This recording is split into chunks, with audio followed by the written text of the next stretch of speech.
Hey everybody, welcome back. I'm the Stretch Professor, and today we're going to be doing the support tier list for 11-13. So as always, if you enjoy the content, please be sure to like and subscribe. It really helps out a ton on the channel. It's easy, just a single couple of clicks there.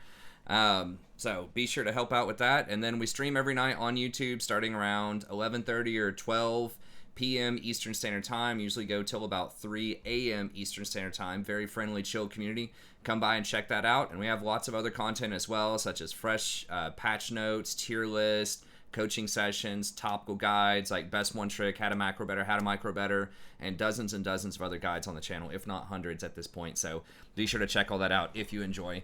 And I am covering Total War Warhammer. I'm going to start getting back into that soon. And I've been doing some classic Burning Crusade for World of Warcraft. If you want to see that, I am streaming some raids a couple of nights a week on Wednesday and Thursday, usually starting around 9:30 and then around 12 or 12:30 switching over to League until about 3 a.m. Every other night, it's just the League stream from 12 to 3. So if you like that content, be sure to go by, check all that out. And you're welcome to stop by, too, and ask about any of the games, right? If I'm in the middle of streaming Warcraft or something like that, and you want to ask me League questions, that's perfectly fine. Or just talk about whatever you want to talk about. It's fine. Very chill community. Okay, let's go ahead and get in here. So, top of the list, I don't think has shifted that much. Like, Lulu has gone down a little bit with the Sherelias, but with the Sherelia's changes, it has brought all of those champions down by a couple of percentage points. But they're still going to be really, really good. So, let's just start with Lulu and what's making her very strong here. They buffed her, I don't even remember, 5 or 6 patches ago. Her E now is 8 seconds on the shield. It does not decay, unlike Janna's shield and some of the other shields out there. It lasts for quite a long time. It's like 2.5 seconds at full value on a low cooldown, and she gets a lot of that power immediately, like right away. So she can be very aggressive with the trades early on in the lane. Versus something like Janna, it's like 18 to 20 seconds on the shield early. It decays. It costs a lot of mana. It's just not super effective in the early game. And her auto attacks do quite a bit of damage for an enchanter too, because Pix adds in that extra little bit of damage on every single hit, which is very nice. It also doubles as an offensive hit, which is pretty good. I mean, as you can see, it does anywhere from 80 to 240 with a 0.6 ratio. And it's just a point click. You can't miss unless you misclick. So, really good trading tool early on, and then scales to be a really good shield later on in the game. And she buffs up her allies by a tremendous amount. People really underestimate that about her, but whenever you put that E shield on somebody in the mid game, it's going to increase their auto attacks by like 80 damage or something like that. So on some of these really fast attacking champions, like a Vayne, a Jinx, just a ton of those types of champs, she's going to be really, really good and add a ton of offensive power to the trades, right? Versus something like Janna's not going to add as much, Sona's not going to add as much. Sona, I guess if you're in a clean 5v5, we'll talk about her in a second, does add quite a bit. But Lulu's definitely up there in terms of offensive prowess that she can add for an enchanter. And she has really good defensive capabilities too. Her W can be a 2.25 second like point click CC, which is obviously very strong. And her ultimate is an instant infusion of health. It gets around grievous wounds. You get full value out of it. It's on a very low cooldown, and it has a knock-up, which is very handy for like Yasuo or Samira and those types of things. So she's just got a lot going on. She's very versatile, scales extremely well. For some reason, I don't have a tremendous win rate on her overall, like historically. I think a lot of that is her range is very short, so she only has 650 range on her shield and on her W, so that can be kind of tricky. And in really crowded team fights, it's very easy to misclick because, you know, 2 of her key abilities, her W and her E, can hit both allies and enemies. So you have to press extra buttons to do target ally only, or you have to click on their portraits, and it can just get kind of messy in some of the fights when hitboxes are overlapping, when you have abilities that can hit friendlies and enemies. There aren't many champions that do that I can think of. So there is the potential for misclicks with her for sure. So it seems easy. Most of her stuff is point click, but the fact that it has those dual modes means that you can actually misclick quite a bit on her. So anyway, she is very strong if you can protect her well. It looks like a lot of people have shifted back over to Moonstone. Sherelia's does have a higher win rate still on her, so I think both can be good. Moonstone is better if you're going to get more healing items. So if you're going to get something like a Redemption Second, then I would say Moonstone is probably a good start if you want, big team fight potential. But Sherelia is a very good option if you just want that skirmishing potential where you can run people down. The 30% speed is far, far less than the 60% at the beginning. I've tested it out. It feels really bad compared to that 60%, but it is still like okay, especially if you combine that with her W to help speed people in. It's going to be a really good skirmisher option. So that's good if you want to go for like Ardent Censer or Staff of Flowing Water second. You get more value out of that. Lulu really doesn't benefit that much from Moonstone unless you have Redemption with it, because her only ability that is a shield is her E. Her R does not scale with plus healing and shielding because it's an infusion of health, not a heal. So not affected by grievous wounds, but also gets no benefit from plus healing and shielding. So it's a trade-off. But yeah, her versatility, her aggressiveness in lane, her synergy with a bunch of different champions out there is still going to make her a top-tier champion. So I have her at number 1 overall. And remember, this tier list is really for like low diamonds down to like silver probably. So kind of at the extremes, right? Once you get a Masters and Challenger, the meta is going to be different. And once you start getting into like bronze and iron, the meta is going to be a bit different. But I think at most ELO brackets, she's going to be very strong. Okay, next up that I had is just Recon, and I know that I am biased towards Recon because I play him a lot, but I do think that he is starting to come back into the meta. You are seeing him played a little bit in higher elo. Once again, this is not targeted specifically towards higher elo, but you are seeing him a little bit more. Still not a ton, but he's got a 56% win rate globally on the last patch. Now, that's before the changes to this patch, but he's still doing really well, even though a lot of people on their tier list have him lower. So at high levels of play, he can do well. And I also think even at lower levels, he can do all right. He does have a 50% win rate or so, maybe even 49%. And a lot of that is just he's really hard to play because his positioning, he has a lot of tools to position well. He's at about 50%. He has a lot of tools to position well, but you can get baited into bad positioning a lot too. So when you ult and you try to go in, you can try to get one too many people and then just be out of range to E back out, or you could miscalculate the CC that they have and you could try to go in when they still have a point-click stun or whatever. A lot of Recon is being patient, I found. So just waiting until they use their cooldowns if you can, and then playing around that, responding to that, right? So don't just run straight at the Lux or the Morgana, right? Like wait until she misses her Q and then go for the move, or like be ready with your flash to flash over their skill shot. So he is very squishy. He's very prone to getting blown up by CC, so you have to be very careful with that. But if you position well, he has a lot of great tools. He has a really nice shield. It's got a 1.6 ratio. I think it's like a 280 base damage off of the shield if you get full value out of each jump. So that's obviously really good scaling. Very good engaged, kind of what he's most well known for. His trading in the early game is not fantastic, but if you do take Frostfang, which I'm taking a lot more than Relic Shield, it does give you more mana to have more aggressive trades as well. So that can help out a lot. And he does have really long cooldowns too. His W and his E in the early game are like 18 seconds with no points in them. So he can trade, but it costs a lot of mana to do it. And he's got long cooldowns. So you gotta calibrate that. He's not the strongest in the early game, but he's very versatile. He can do team fights. He can do skirmishing. He can ward really well because he can jump and get away from things. He's very good around dives. He's got a lot of CC. He can abandon ship really easily if he needs to. So just a very safe, versatile champion as long as you are patient and reading the situation well. He's got a lot of tools. Now, I have started doing Locket on him. It does have kind of a lower win rate, but I've found success with that. That does help mitigate a lot of kind of AoE bursts, which he's weak to. Things like Ziggs, who's becoming more popular, or Rumble, are a little bit problematic for him just because in order to protect somebody, you have to jump in and be right next to them, right? And you don't get the shield off of that. So that can, make it really difficult in those types of situations not to get blown up when you're trying to save somebody. So, see what you get out of that. Your mileage may vary, but I think having that big shield is good, and also having those extra resistances is nice. You can still do Shirelia's. The movement speed is okay. The mana regen is very nice. The AP is obviously very good. You're going to be a lot squishier with that build, and the movement speed is a lot worse. I've tried Moonstone. I really don't like this at all. Just the fights don't usually go long enough to get that, like, to get really good value out of it. If you are going Redemption second, this can be okay, but otherwise, I just wouldn't mess with it. And then I think that second, a lot of times, you know, Staff of Flowing Water has the highest win rate, although it's kind of a lower sample size. It's like 7% higher than the other ones. I do like Redemption too. If you have a really good team fight comp, especially combined with Locket, is nice. The one thing I will say is I think you should get something with very good mana regen if you want to go Locket. You have to go Frostfang first and then either Staff of Flowing Water or Redemption because you're not going to have any regen off of your Mythic. So you got to make sure that your mana is good if you're doing that.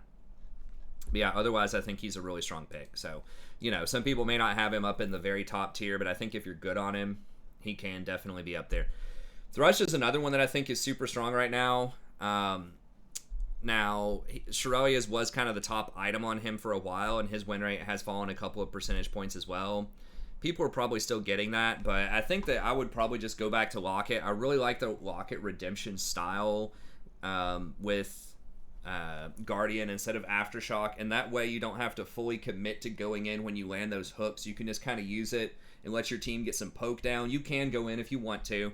This is just a really good team fight build with the Locket and the Redemption. If you want to play back, you know, use your Flay, use your ultimate to peel people. He is a pretty good peeling champion. The one downside to Thresh, he can do a lot of things, but late game, if they have a good front-to-back team comp, if they have a couple of tanks on the front line and they're protecting something like a Jinx or a Kog'Maw or whatever on the back line, it can be really, really difficult to disrupt that back line as Thresh. You know, when you're playing something like Recon, you can just run through people and get to that back line if you need to. But with Thresh, you really just have your hook as an option, and a lot of tanks are going to eat those hooks. So you can make some plays whenever you have,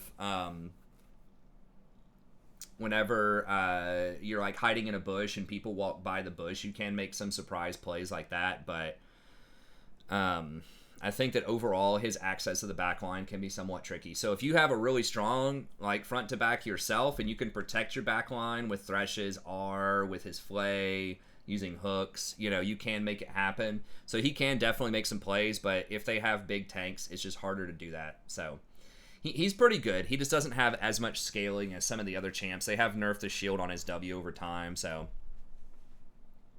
you know, it can be a little problematic, but I think that he is going to be pretty strong overall. And then Maokai is another one that I'll mention, and it really just kind of depends on the team comp. He does have a 53% win rate overall, and I think that the mana version is still the best version. A lot of people are still going Mandate. I had wondered if something like Ludens would be a little bit better. There's not really a good sample size of Ludens or like Leandries or something for the extra burn. It looks like the tank version with Locket is actually doing better than the HP version, but again, that's a much lower sample size. So you just have cheap items. You have Imperial Mandate. You have Demonic Embrace, which are both very good, and then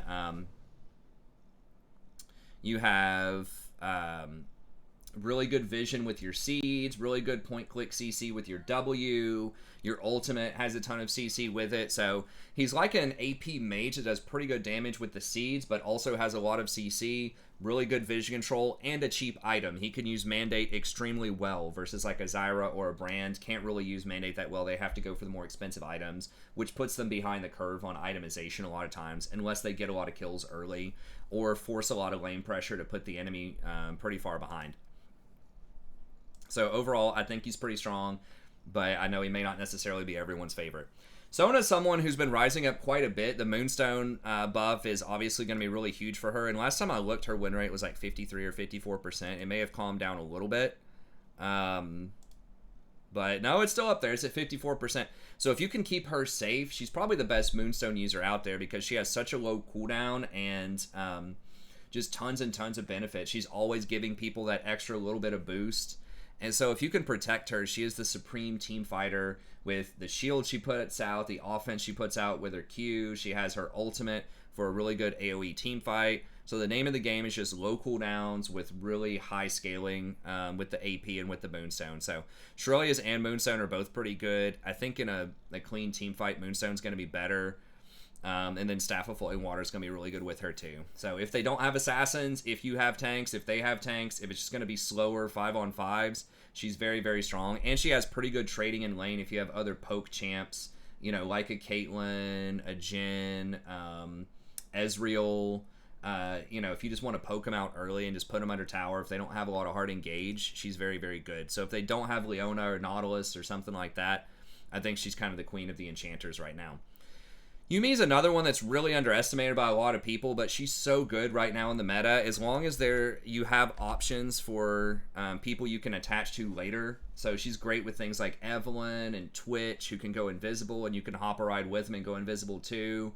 Stuff like Darius, Garen, things that are gated by movement speed, she's going to be really strong with.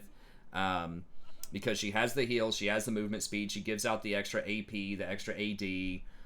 Just tons and tons of stats, and she's impossible to kill late game unless they kill everyone else first.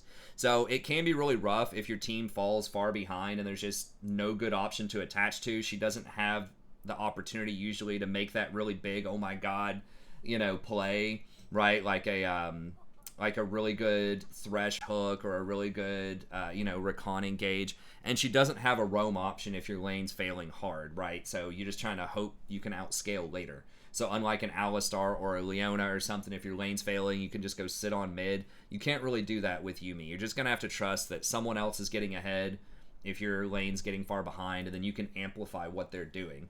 So she is very good, but she's kind of the most sensitive to your team not completely collapsing. So, you know, a lot of people say she can't really win unless she gets carried, basically. She just amplifies what other people say.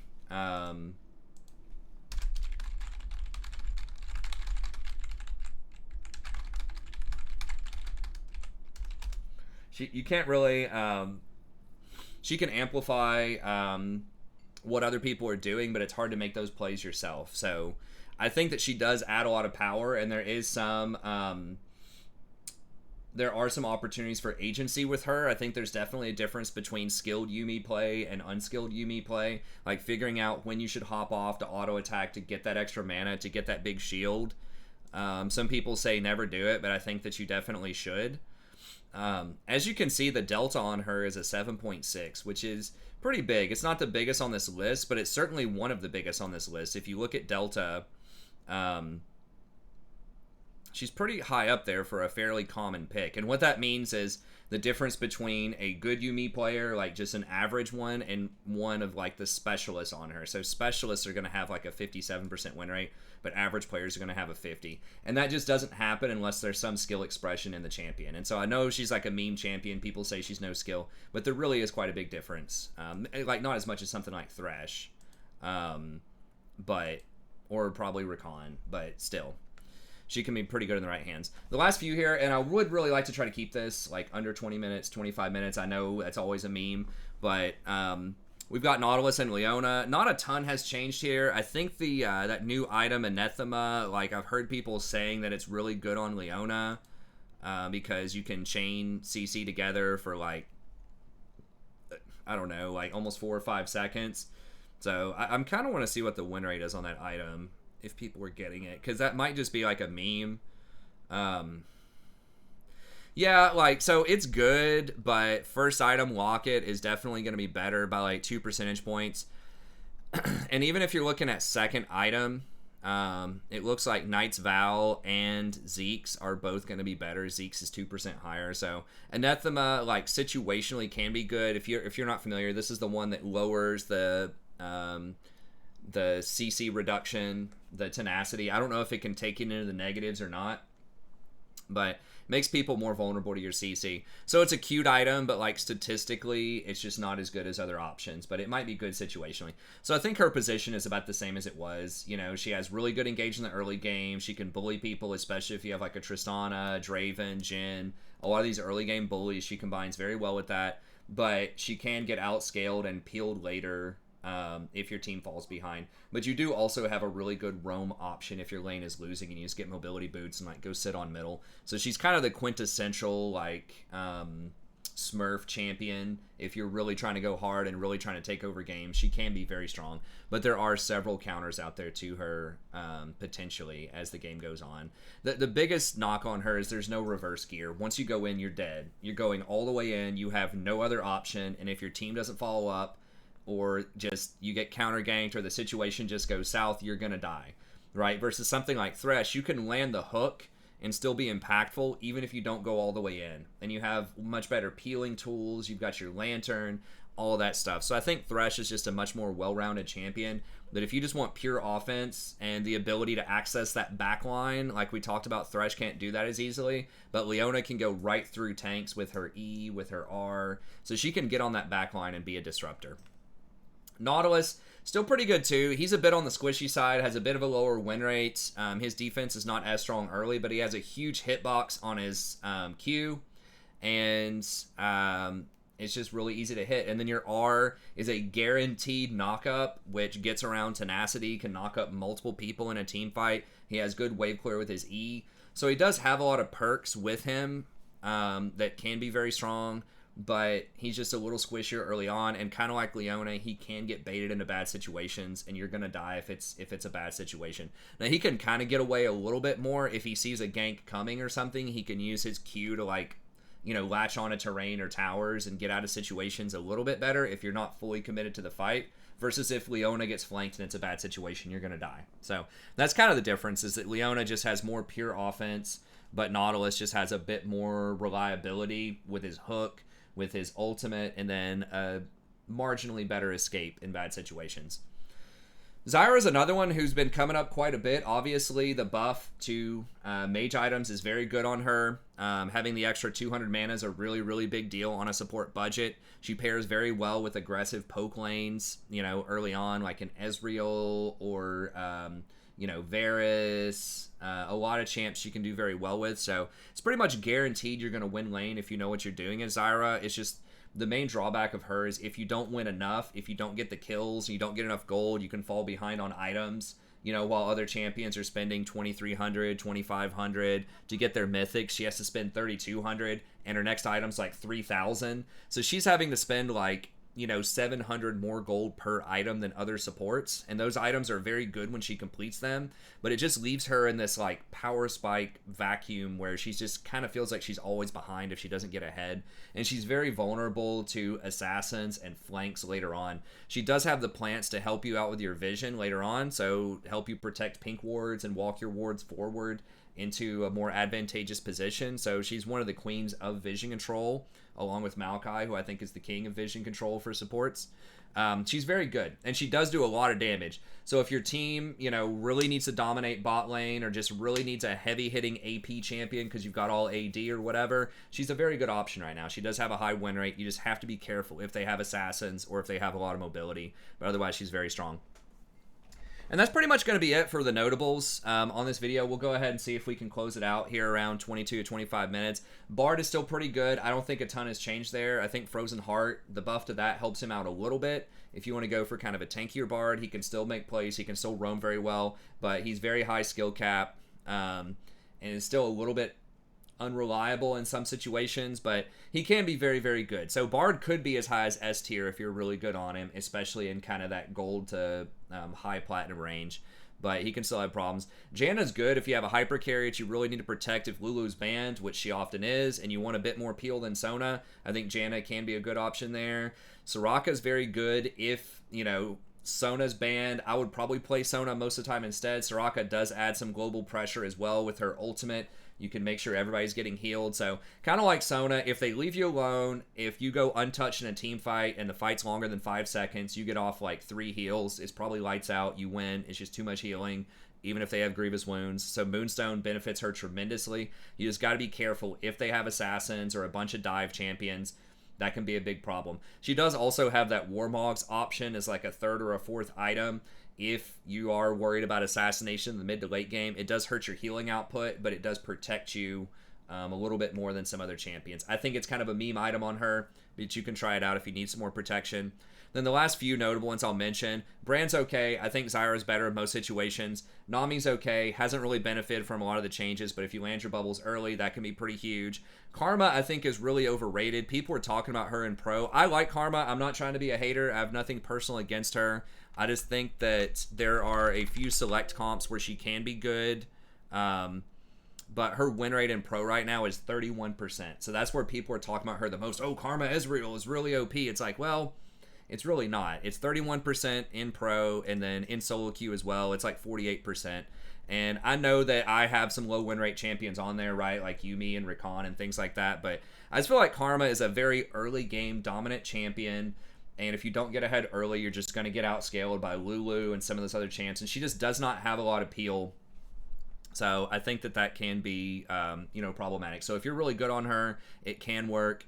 But it can also be a little bit rough. Seraphine, pretty good. I think Sona's better, but Seraphine does have more range. She does have a much bigger ult. It's just she has much, much longer cooldown. So Seraphine's a little bit better if you just want that burst teamfight capability with the huge shield, the huge ultimate. I think that she's good, but I think Sona is much better in a sustained fight that's going to go for those, 5+ seconds where you get off 2 or 3 spells. I think Sona's probably going to be better, but Seraphine can still be pretty good. Alistar is great if you can roam a lot. Same thing with Blitzcrank. If you can pressure early and get ahead, they can win. Otherwise, it's going to be a little bit weaker. Braum is okay as a team fighter, but I'd rather have an Enchanter most of the time. Or if you want like a tanky, sustained team fighter, I'd probably just rather have Nautilus or Leona. Senna can be really good if you get ahead early. If you get a ton of souls and just take over with like a Caitlyn or an Ezreal poke lane, it can be really good, but otherwise a little bit problematic. And then the last one that I'll probably mention here, I thought I had Tom Kench on here. I guess it knocked him off. Tom's kind of in the lowest tier. He's like a 40% win rate right now. He's just bad. He needs a couple of buffs. I want him to come back. I like him. I love his Southern drawl. His abilities are really cool, but his numbers just aren't in the right place right now, and hopefully they buff him in a few patches. And then Ziggs is starting to become popular as an ADC. I think he's better there, where he can actually wave clear really well and take towers really well. As a support, I think it's a little problematic. His bombs are kind of easy to dodge, and he is really prone to getting engaged on and blown up. So he's okay, but I think ADC, he definitely has some potential, maybe like B tier. But as a support, I still think it's probably a little rough. Anyways, that's going to be it. Thank you very much. Hopefully you liked the little bit of a shorter tier list. Stay tuned. I will have an ADC tier list, and I will try to do every role over the next few days. So stay tuned for that. Come by, check out the stream around midnight every night, Eastern Standard Time, and I'll see you next time. Have a good day.